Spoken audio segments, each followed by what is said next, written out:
ఏ హిమా, ఏంటి మొహం అలా పెట్టావు? డాడీ వచ్చాడనుకున్నావా? పోతాడు, నీకోసమైనా వస్తాడు. ఎక్కడికో బయలుదేరారు? కూరగాయలు తీసుకురావడానికి వెళ్తున్నాం ఆదిత్య. హిమకు ఆటో పడదు కదా, అందుకే క్యాబ్ బుక్ చేశాం. ఇందాకే నీకు చెప్తే వద్దంటావని చెప్పలేదు. ఎందుకు? వారణాసి ఆటో ఉంది కదా. సరే సరే, క్యాబ్ వద్దు ఏమొద్దు. అమ్మని మార్కెట్ కి నా కార్లో తీసుకెళ్తా. క్యాబ్ క్యాన్సిల్ చేస్తే 50 రూపీస్ ఫ్రీగా తీసుకుంటాడు. వేస్ట్ కదా. ఎందుకులే ఆదిత్య, క్యాబ్ బుక్ చేశాం కదా. పర్లేదు లేదునా. ఏ రోడి, క్యాబ్ కెంత? 95 రూపీస్. ఇదిగో, వాటితో పాటు మీరిద్దరు క్యాబ్ లో వెళ్లి ఏదైనా 500కి కొనుక్కోండి. వద్దులే బాబాయ్. అదేంటి, ఇంటి దగ్గర అయితే పర్సు లాక్కొని మరీ తీసుకునేదానివి, ఒక్క రోజులోనే మారిపోయావా? తీసుకో. బాయ్ బాబాయ్. బాయ్ బాయ్ బాబాయ్. బాయ్. రావదినా, వెళ్దాం. పిల్లల్ని పంపించేసినప్పుడే అర్థమైంది నువ్వు నాతో ఏదో మాట్లాడాలనుకుంటున్నావని. అదేదో ఇక్కడే మాట్లాడొచ్చుగా. ఒక స్ట్రాంగ్ కాఫీ తీసుకురానా అమ్మా? అదే చెప్పబోతున్నాను. నీకెలా అర్థమైంది మాలతి? ఓ పక్క తల పగిలిపోతోంది, ఇంకో పక్క తలనొప్పి టాబ్లెట్స్ వేసుకుంటున్నాను. ఇందులో ఇంకా అర్థం కాకపోవడానికి ఏముంది?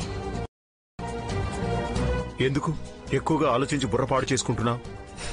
నేను చెప్పకుండానే నాకు అర్జెంటుగా కాఫీ కావాలని మాలతికి అర్థమైంది. నా మనసులో ఏముందో మీకు అర్థం కావడం లేదా? ఎవరు ఎలాంటి నిర్ణయాలు తీసుకుంటారో తెలియక నేనెంత టెన్షన్ పడుతున్నానో తెలుసా? నీతో పైకి చెప్పలేకపోయినా నాకు గుండెల్లో దడగానే ఉంది సౌందర్య. మీరెక్కువగా టెన్షన్ పడకండి, అంతా నాకు వదిలేయండి. నీకే ఆలోచించి ఆలోచించి బుర్ర వేడెక్కిపోయింది. అటు చూస్తే చిన్నోడేమో అలా వెళ్ళాడు, ఈ పెద్దోడు హాస్పిటల్కి వెళ్లకుండా ఇంకెక్కడికో వెళ్ళాడు. వాడేం మాట్లాడుతున్నాడు, వీడేం బాంబు పేలుస్తాడో తెలియడం లేదు. ఆలోచించకండి, ప్రశాంతంగా ఉండండి.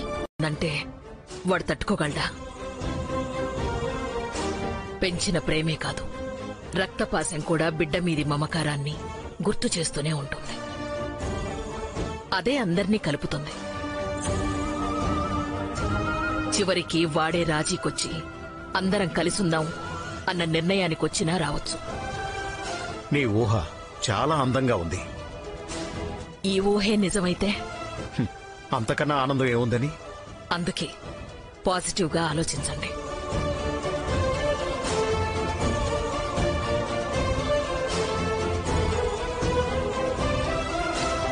మాల్తీ, కాఫీ. వస్తున్నానమ్మగారు. ఏంటాదిత్య, ఏదో చెప్పాలని వచ్చినట్టున్నావు? అవును దినా, నిజానికి నేను ఈ మాట ఎప్పుడో చెప్పాలి, కానీ నాకంత ధైర్యం రాలేదు. ఇప్పుడు మాట్లాడాల్సిన అవసరం వచ్చింది.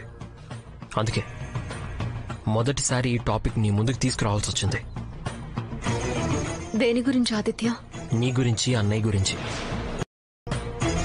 నేను నిన్ను ఇబ్బంది పెట్టే ప్రశ్నలు వేయనొదినా.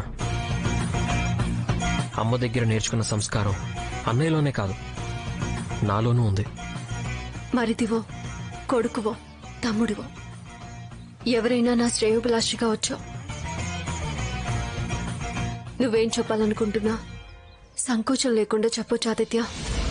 మీరిద్దరూ విడిపోయి ఎంతకాలం అయింది వదినా? 10 ఏళ్లు దాటింది. ఈ 10 ఏళ్లలో కొన్నేళ్లు నువ్వు దూరంగా వెళ్ళిపోయావు కదా? అవును. ఎందుకు వెళ్ళిపోయావు వదినా? మీ అన్నయ్య మారడని అర్థమైంది కాబట్టి. మళ్ళీ ఎందుకు తిరిగి వచ్చావు? బిడ్డ కోసమైనా మారతాడనే ఆశ కలిగింది కాబట్టి. ఇప్పటిదాకా ఎదురు చూసావు కదా. నేనెందుకు ఇలా దూరంగా ఉంటాను? అన్నయ్య మనసు మార్చడానికి నువ్వేం చేసావు వదినా?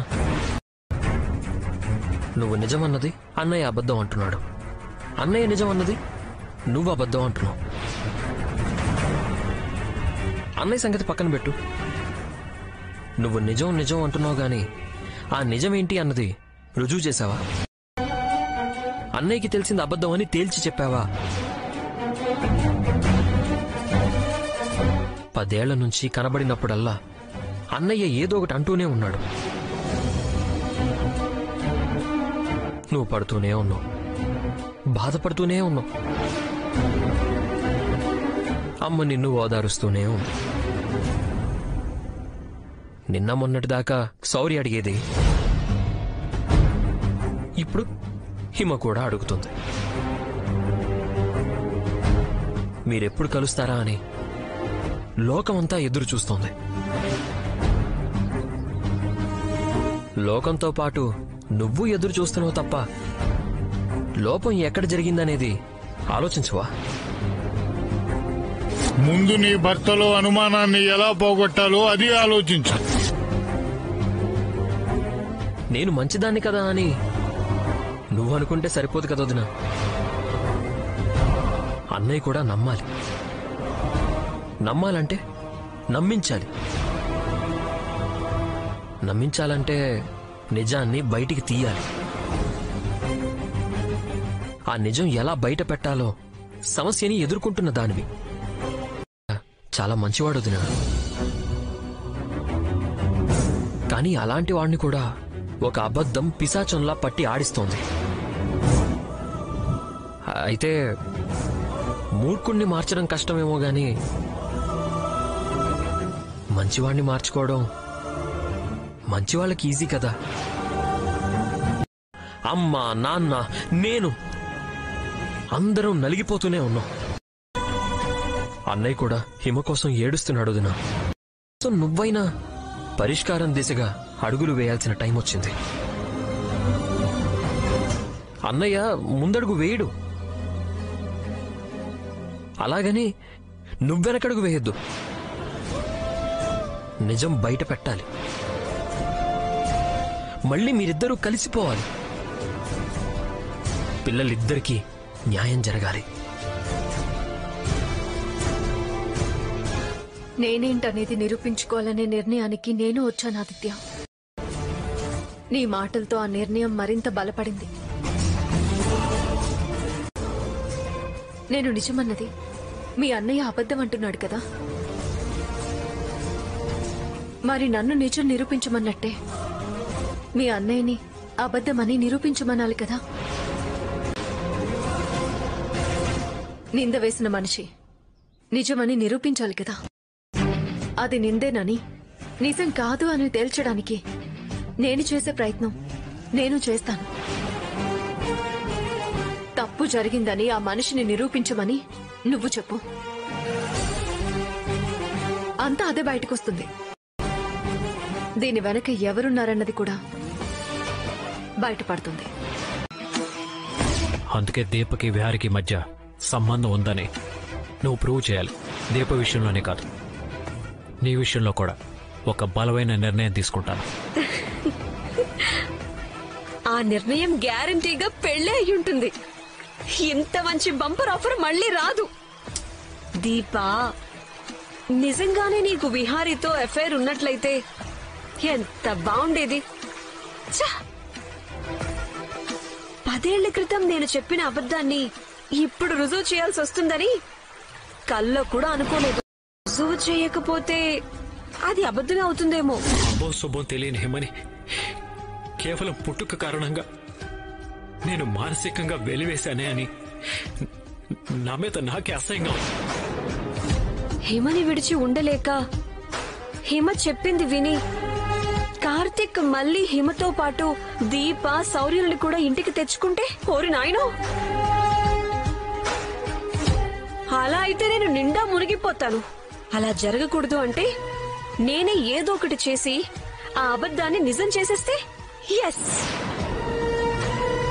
ఆ విహారీ ఎప్పుడు ఇండియా వస్తాడో కనుక్కుంటా. వాడు రాగానే ఎలాగైనా దీప అక్కడికి వెళ్లేలా ప్లాన్ చేసి వాళ్ళిద్దరూ క్లోజ్ గా నవ్వుకుంటూ ఉండగా కార్తీక్ చూపిస్తా. అప్పుడు కేల్ కథం, దుకాణం బంద్. ఏంటి ఇక్కడికి తీసుకొచ్చా? అమ్మ పాత సామాన్లు ఏమైనా అమ్మాలనుకుంటుందా? మన ఇంట్లో మనం వాడేవన్నీ పాత సామాన్లే. వాటిని అమ్మితే మనకి కొత్త సామాన్లు కొనడానికి డబ్బులు ఉండవు కదా. అయినా ఇవన్నీ కొత్తవే. ఇక్కడికి ఓ పని మీద తీసుకొచ్చాను. ఏంటది? ఈ కుర్చీ చూడు, బానే ఉంది కదా. కదా బాగా కడిగితే కొత్తగానే కనిపిస్తుంది. అలా క్లీన్ చేసుకోవడం చేతగాని వాళ్ళు ఇలా అమ్మేసుంటారు. ఇంట్లో సోఫాలున్నాయి కదా, మనకెందుకు? మన అమ్మాయి ఎప్పుడు నిలబడి వంట చేస్తుంది. వంట పూర్తి అయ్యేసరికి కాలు నొప్పెడుతుంది కదా, పాపం. అవును పాపం. అందుకని మనం ఈ కుర్చీ కొని తీసుకెళ్దాం. ఇదా? వద్దులే, మంచి షాప్ లో కొందాంలే. మంచి షాపుల్లో అంటే బాగా ఖరీదు ఉంటుంది కదా. అయినా వంట గదిలోకి అంత ఖరీదైనది ఎందుకు? బాబాయ్ ఇచ్చిన 500లో సగం పెడితే ఈ కుర్చీ వస్తుంది.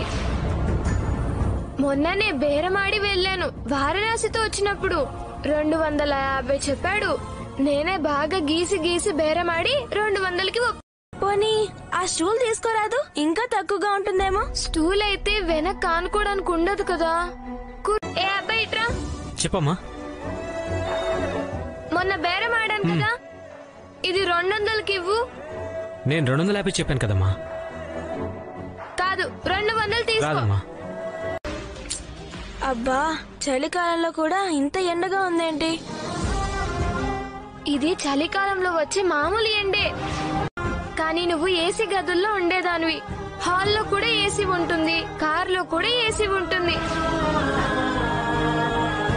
అది బాగా అలవాటైతే బయటికి రాగానే ఇలాగే ఎండ ఎక్కువగా అనిపిస్తుంది. అవునా? హిమ విహారికి పుట్టిన కూతురని గుర్తుకు రాదా? 10 రూపాయలు.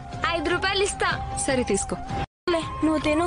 పర్వాలేదు, కాకింగిల్ చేశాను కదా, ఏం కాదు. మనం ఓన్ సిస్టర్సే కదా, కాకింగిలెందుకు? మామూలుగా కొరికివ్వు. ఈసారి అలాగే ఇస్తానులే. ఇప్పుడు తిను. బాగుంది. ఇంకోటి తీసుకోనా? వద్దులే, ఇది చాలు. పద.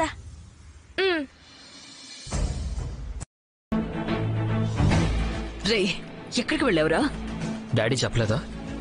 ఎందుకెళ్ళావు? అది చెప్పే ఉంటాడుగా. ఏంటా జవాబులు? అసలు నాతో చెప్పకుండా ఎందుకు నువ్వు లేనిపోని పెద్దరికం నెత్తన వేసుకుంటావు?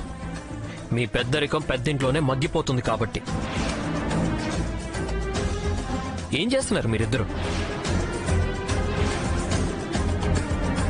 అక్కడికి వెళ్తారు, వదిన కష్టాలు చూస్తారు, కన్నీళ్లు పెట్టుకుంటారు, వస్తారు, ఇక్కడ ఉంటారు. ఎప్పుడేం జరుగుతుందో తెలియడం లేదంటూ ఆయన బీపీ మాత్రలు వేసుకుంటూ కూర్చుంటాడు, నువ్వు రాజమాతలా గంభీరంగా కూర్చుంటావు. దీనివల్ల ఎవరికేం ఒరుగుతుంది? ఎవరు బాగుపడుతున్నారు? ఎవరి బాధ తగ్గుతుంది? ఎవరి కష్టాలు తీరిపోతున్నాయి? తిరగబడమన్నావా? కోర్టుకెక్కమన్నావా? 10 మందిని పిలిచి పంచాయతీ పెట్టించమన్నావా? ఏం చెప్పొచ్చావురా? ఇంతకాలం మీరేం చేయలేదో అదే చేయమని చెప్పొచ్చాను. పడ్డ నింద పోతే తప్ప అన్నయ్య నిజం తెలుసుకోలేడని చెప్పొచ్చాను. డాక్టర్ బాబు, హేమని చూడ్డానికి ఇక్కడికి రాకపోవడం ఏంటి? చాటు నుంచో కిటికీలో నుంచో ఒకసారి హిమని కళ్ళారా చూసుకుని వెళ్ళిపోదాం అనుకుంటే గుమ్మలోనే దాపురించింది రాక్షసి. హిమ కోసమే వచ్చుంటారు.